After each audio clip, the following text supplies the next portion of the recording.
अब बात करते हैं कुछ स्पेशल टाइप ऑफ मैट्रिसेस जो है रियल में, और फिर सेम हम बात करेंगे स्पेशल कॉम्प्लेक्स मैट्रिसेस की, right. So special real matrices में 3 टाइप्स की मैट्रिसेस होती हैं। एक होता है सिमेट्रिक मैट्रिक्स, एक स्क्यू सिमेट्रिक मैट्रिक्स, और last one is orthogonal, right. ये तीनों की तीनों इंपॉर्टेंट है। सबसे पहले बात कर लेते हैं सिमेट्रिक मैट्रिक्स की।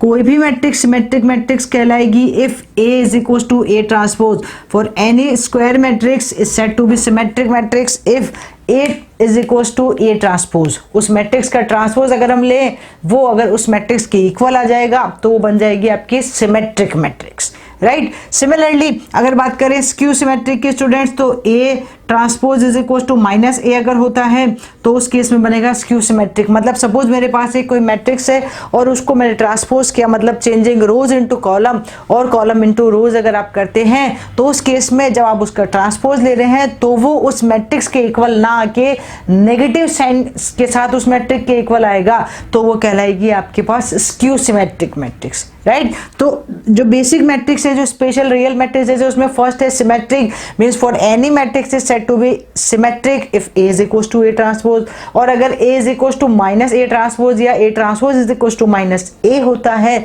तो ये कहलाएगा skew symmetric, right. These are the basic things. अब एक मैट्रिक्स हुई सिमेट्रिक, एक हुई स्क्यू सिमेट्रिक। अब कोई एक मैट्रिक्स ऐसे भी हो सकती है जो ना तो सिमेट्रिक की प्रॉपर्टीज को फॉलो करे और ना ही स्क्यू सिमेट्रिक की प्रॉपर्टीज को फॉलो करे, तो ऐसी मैट्रिसेस को हम बोलते हैं नो सिमेट्री।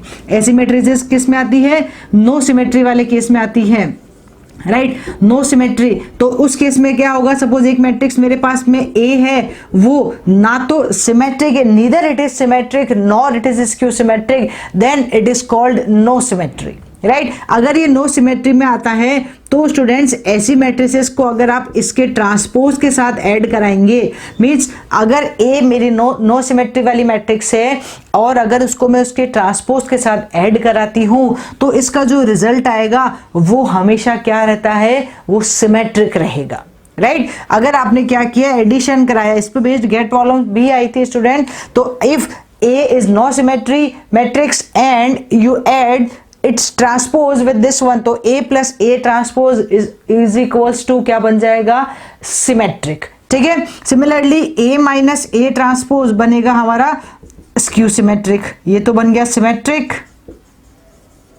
ओके। तो इससे जो नई मैट्रिक्स बनेगी वो सिमेट्रिक मैट्रिक्स बनेगी और इससे जो नई मैट्रिक्स बनेगी वो स्क्यू सिमेट्रिक बनेगी। सिमिलरली अगर आपने A इंटू A ट्रांसपोज किया या फिर A ट्रांसपोज इंटू A किया, तो जो रिजल्टेंट मैट्रिक्स बनेगी स्टूडेंट्स वो कैसी बनेगी, सिमेट्रिक मैट्रिक्स बनेगी, ठीक है। तो ये चीज आप ध्यान रखेंगे। अभी हम इसको प्रूव भी करके बता देंगे एक एग्जांपल लेके, लेकिन आप पहले प्रॉपर्टी को समझ लीजिएगा। नो सिमेट्री वाले केस में अगर एक मैट्रिक्स मेरे पास ऐसी है जो ना सिमेट्रिक की प्रॉपर्टीज को फॉलो कर रही है ना स्क्यू सिमेट्रिक को, लेकिन अगर हम उस मैट्रिक्स के साथ उसके ट्रांसपोज को ऐड करते हैं तो जो रिजल्टेंट मैट्रिक्स आएगी वो हमेशा सिमेट्रिक रहेगी, और अगर उस मैट्रिक्स में से उसके ट्रांसपोज को सब्ट्रैक्ट करते हैं तो रिजल्टेंट मैट्रिक्स स्क्यू सिमेट्रिक बनेगी। और आप चाहे A इंटू A ट्रांसपोज करें या फिर A ट्रांसपोज इंटू A करें, दोनों केसेस में जो रिजल्टेंट मैट्रिक्स आएगी वो कैसे बनेगी, सिमेट्रिक मैट्रिक्स बनेगी, ठीक है। तो सिमेट्रिक क्लियर हो गया, स्क्यू सिमेट्रिक क्लियर हो गया, नो सिमेट्रिक क्लियर हो गया।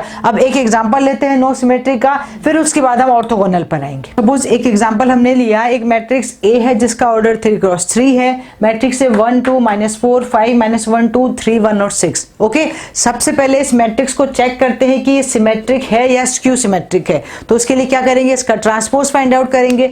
ट्रांसपोज मींस रो की जगह कॉलम और कॉलम की जगह रो आ जाएगा, means interchanging row and column. तो जो फर्स्ट रो है उसको लिख देते हैं फर्स्ट कॉलम पे, तो ये बन जाएगा 1 2 -4। सेकंड रो बन जाएगी सेकंड कॉलम में तो 5 -1 और 2। थर्ड रो बन जाएगी थर्ड कॉलम में, तो ये बन जाएगा 3 1 और 6, राइट। ये बन गया -4, ओके। और मैट्रिक्स का ऑर्डर वही रहा 3 cross 3। Now you can check, क्या ये A transpose is equal to A है, नहीं है। क्या ये A transpose is equal to -A है, नहीं है। इसका मतलब ये कौन सी कैटेगरी की मैट्रिक्स हो गई, नो सिमेट्री वाली, right. So this is a no symmetry matrix, means neither it is symmetric nor it is skew symmetric, alright, now अब चेक करते हैं A plus A transpose. A matrix हमारे पास में है, A ट्रांसपोज हमारे पास में है। अगर हम इन दोनों को ऐड करते हैं तो देखो क्या बनता है, A प्लस ए ट्रांसपोज हमारे पास है स्टूडेंट्स, तो 1 प्लस 1 कितना बन जाएगा 2, 2 plus 5 that is equal to 7 minus 4 plus 3 that is equal to minus 1। Similarly 5 plus 2 7 minus 1 minus 2 2 plus 1 3 3 minus 4 minus 1 1 plus 2 3 और 6 प्लस 6 12, राइट। क्या करना है, मैट्रिक्स का addition, each and every element of this one will be added to each and every element of this one, right. तो अब क्या बन गया, ये मैट्रिक्स बनी A प्लस ए ट्रांसपोज।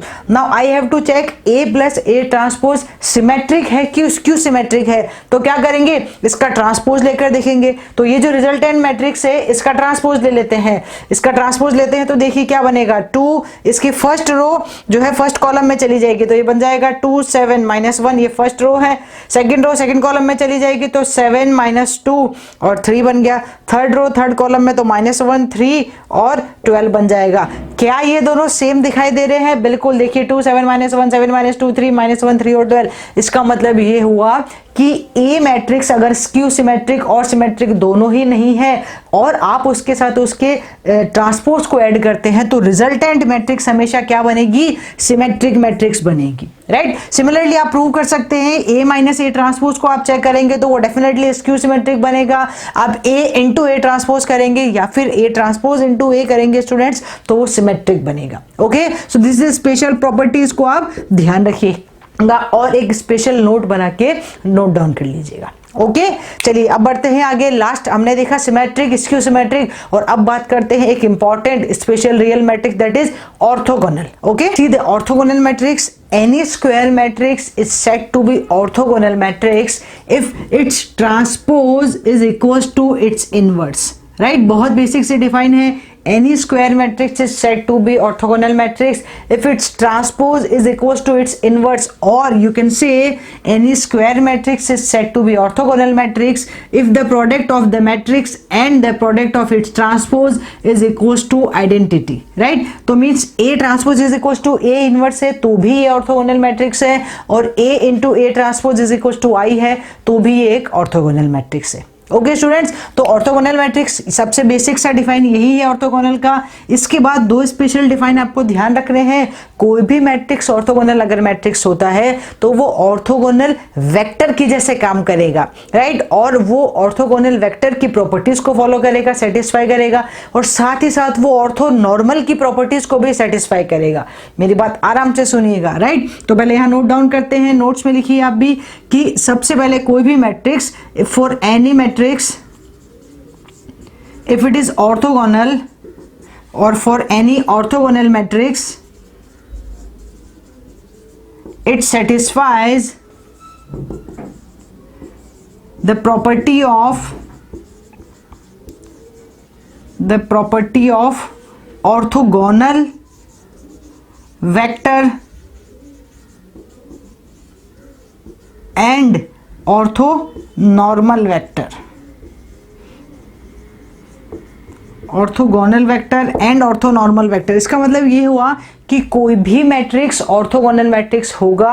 सबसे पहले तो आप ये आइडेंटिफिकेशन कर लेंगे कि A transpose is equal to A inverse या A into A transpose is equal to I है। इसके अलावा इसकी जो स्पेशल प्रॉपर्टीज हैं स्टूडेंट्स, उनके हिसाब से सबसे फर्स्ट प्रॉपर्टी है कि फॉर एनी ऑर्थोगोनल मैट्रिक्स, अगर कोई भी मैट्रिक्स ऑर्थोगोनल मैट्रिक्स है तो उसको दो चीज़ों को फॉलो करना पड़ेगा। फर्स्ट कि उसका हर एक एलिमेंट ऑर्थोगोनल वेक्टर जैसे काम करेगा, और सेकेंड उसका हर एक एलिमेंट ऑर्थोनॉर्मल वेक्टर जैसे काम करेगा, right. Now what is orthogonal और व्हाट इज ऑर्थोनॉर्मल, यही समझते हैं। ऑर्थोगोनल वेक्टर इसका मतलब ये होता है स्टूडेंट्स कि सपोज आपके पास एक मैट्रिक्स है और उसका A डॉट बी आपने क्या डॉट प्रोडक्ट हमेशा क्या होगा, 0 होगा, तो वो बन जाता है ऑर्थोगोनल वेक्टर, राइट। तो कोई भी वेक्टर या कोई भी मैट्रिक्स ऑर्थोगोनल मैट्रिक्स होगी अगर उसके सारे एलिमेंट्स, आप मेरी बात सुनिएगा, अगर कोई मैट्रिक्स है उसके रो और कॉलम है तो आप उनको एज ए वेक्टर भी डिनोट कर सकते हैं। सपोज आपके पास ऐसा है 1 2 और 3 और 4 5 6 7 8 और 9, राइट। तो ये 1 2 3 जो है ये पूरी रो एक वेक्टर जैसे काम करेगी। It is nothing but i plus 2j plus 3k, right. ये एक पूरी रो है, राइट। पूरी रो एक वेक्टर बन गया, फिर ये दूसरा वेक्टर और फिर ये तीसरा वेक्टर बन गया। सिमिलरली आप इस पूरे कॉलम को भी एक वेक्टर बना सकते हैं, इसको एक वेक्टर और इसको एक वेक्टर बना सकते हैं, ठीक है। तो यहाँ जो है किसी भी मैट्रिक्स के सारे एलिमेंट्स वेक्टर जैसे ही काम करेंगे, ओके। सो इसीलिए मैं बोल रही हूँ कि ऑर्थोगोनल मैट्रिक्स जो है वो ऑर्थोगोनल कहलाएगी अगर उसके सारे एलिमेंट्स ऑर्थोगोनल वेक्टर जैसे काम करे। सेकंड थिंग, उसके सारे एलिमेंट्स ऑर्थोनॉर्मल वेक्टर जैसे भी काम करे। ऑर्थोनॉर्मल मतलब होता है अगर कोई भी मैट्रिक्स ए है और उसका मैग्नीट्यूड आप लें वो हमेशा 1 के इक्वल होना चाहिए, राइट। मतलब जो वेक्टर मैंने लिया है उसका मैग्नीट्यूड 1 के इक्वल होना चाहिए। इसका मतलब अगर मैं इस वेक्टर की बात कर रही हूं और इसका अगर मैं मतलब मैग्नीट्यूड लेती हूं, suppose it is a vector, ये अगर आप ले लें ए वेक्टर, ये ले लें आप बी वेक्टर और ये ले लें सी वेक्टर, तो ये जो 1 2 3 है ये स्टूडेंट्स क्या बन जाएगा, ए वेक्टर बनेगा। और इसका अगर आप मैग्नीट्यूड लेते हैं 1 + 4 + 9, so it is equals to 1, ये 1 के इक्वल होना चाहिए। तो ये जो मैट्रिक्स है इसका ये वेक्टर ऑर्थोनॉर्मल वेक्टर बनेगा, ठीक है। तो ऑर्थोनॉर्मल मींस होता है मैग्नीट्यूड 1 हो, ऑर्थोगोनल मींस होता है डॉट प्रोडक्ट क्या हो, उसका हमेशा 0 हो, राइट। तो डॉट प्रोडक्ट 0 होना चाहिए और साथ ही साथ मैग्नीट्यूड 1 होना चाहिए, तो वो मैट्रिक्स कहलाएगी आपकी ऑर्थोगोनल मैट्रिक्स, ठीक है। अब एक एग्जांपल लेके इसको थोड़ा और समझते हैं। पहले इन दोनों प्रॉपर्टीज को समझेंगे फिर थोड़ा डिटेल में देखते हैं। एग्जांपल ऑफ ऑर्थोगोनल, एक मैट्रिक्स लेके चेक करके देखते हैं कि क्या वो ऑर्थोगोनल और ऑर्थोनॉर्मल दोनों है कि नहीं है, राइट। तो अगर सबसे पहला एग्जांपल मैं लेती हूँ, सपोज स्टूडेंट्स मैंने एक मैट्रिक्स ली है 1 -2 2 और 1, ठीक है। एक मैट्रिक्स मैंने ली है A 2 × 2 की, और अगर ये चेक करना है आपको कि ये ऑर्थोगोनल मैट्रिक्स है कि नहीं है, तो पहले इसका मतलब ये मैट्रिक्स ये जो है इसके एलिमेंट्स ऑर्थोगोनल वेक्टर जैसे काम करने चाहिए और ऑर्थोनॉर्मल वेक्टर जैसे काम करने चाहिए। इसका मतलब अगर ये I है और ये J है तो ये बनेगा i -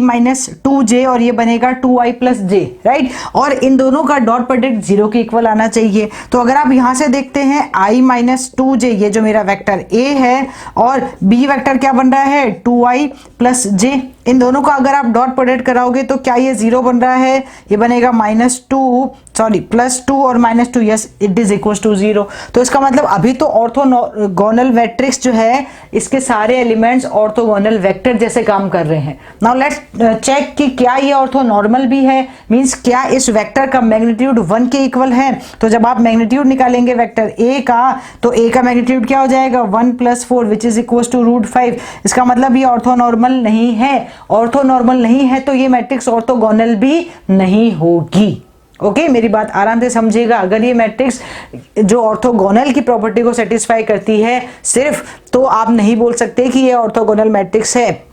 इसको ऑर्थोगोनल मैट्रिक्स बनने के लिए ऑर्थोगोनल वेक्टर और ऑर्थोनॉर्मल वेक्टर दोनों की प्रॉपर्टीज को सेटिस्फाई करना होगा। तो a.b = 0 और साथ ही साथ मैग्नीट्यूड ऑफ a = 1 होना चाहिए, राइट। तो यहाँ देख रहे हैं कि अब ऐसा नहीं हो रहा है, इसका मतलब अब इस मैट्रिक्स में क्या चेंजेस करें कि ऑर्थोगोनल और ऑर्थोनॉर्मल दोनों बन जाए। तो मैं इसको ऐसा भी तो लिख सकती हूँ कि ये मैट्रिक्स a है, अगर मैं इसको 1/√5 से मल्टीप्लाई करा दूं तो यहाँ तो 1/√5 - 2/√5 2/√5 1/√5 मिलके वापिस 0 बन जाएगा, राइट। और यहाँ अगर हम बात करेंगे इसके मैग्नीट्यूड की तो ये बन जाएगा 1/√5 और 4/√5, so it is nothing but equals to √5/5 बन जाएगा। इसका मतलब ये क्या बन जाएगा 1 बन जाएगा, तो ये ऑर्थोगोनल भी बन जाएगा, ठीक है। तो ये एक शॉर्ट ट्रिक है, देखो इसका कोई सीधा क्वेश्चन नहीं बनेगा। आपको ये नहीं पूछेंगे कि ऑर्थोगोनल मैट्रिक्स है तो बताइए क्या ये ऑर्थोगोनल वेक्टर है, क्या इसके अंदर ऑर्थोनॉर्मल वेक्टर है, नहीं। इसका जो क्वेश्चन बनेगा उसमें आपसे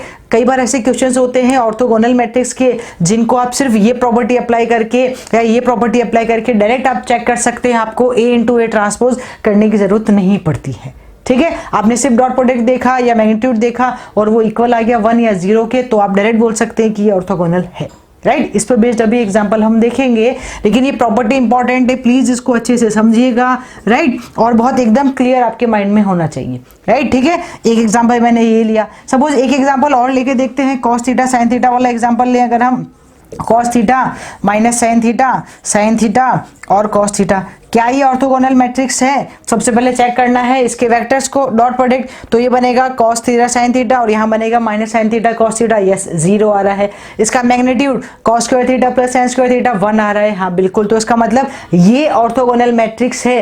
क्यों हुई? क्योंकि इसके जो एलिमेंट्स हैं वो ऑर्थोगोनल वेक्टर जैसे काम कर रहे हैं और इसके जो एलिमेंट्स हैं वो ऑर्थोनॉर्मल वेक्टर जैसे काम कर रहे हैं, राइट। इसके लिए ये क्या बन गई? ऑर्थोगोनल मैट्रिक्स बन गई। ऑलराइट स्टूडेंट्स, ठीक है। चलिए, एक तो ये तो हुई एक प्रॉपर्टी, और एक और इंपॉर्टेंट प्रॉपर्टी होती है ऑर्थोगोनल की कि कोई भी जो मैट्रिक्स है ऑर्थोगोनल मैट्रिक्स, उसका जो डिटर्मिनेंट है, determinant of orthogonal matrix, determinant of orthogonal matrix is equals two plus minus 1, is equals two plus minus 1, या तो प्लस 1 होगा या तो माइनस 1 होगा। कैसे? इसका प्रूफ भी देख लेते हैं। इस प्रॉपर्टी का प्रूफ देखो, मैं जो भी आपको बता रही हूँ प्रॉपर्टी, उसका प्रूफ भी मैंने समझाया है, क्योंकि ये इंपॉर्टेंट थिंग्स है, इसीलिए मैं आपको इसका प्रूफ भी समझा रही हूँ, राइट। तो इसका अगर आप प्रूफ देखना चाहो तो क्या बनेगा?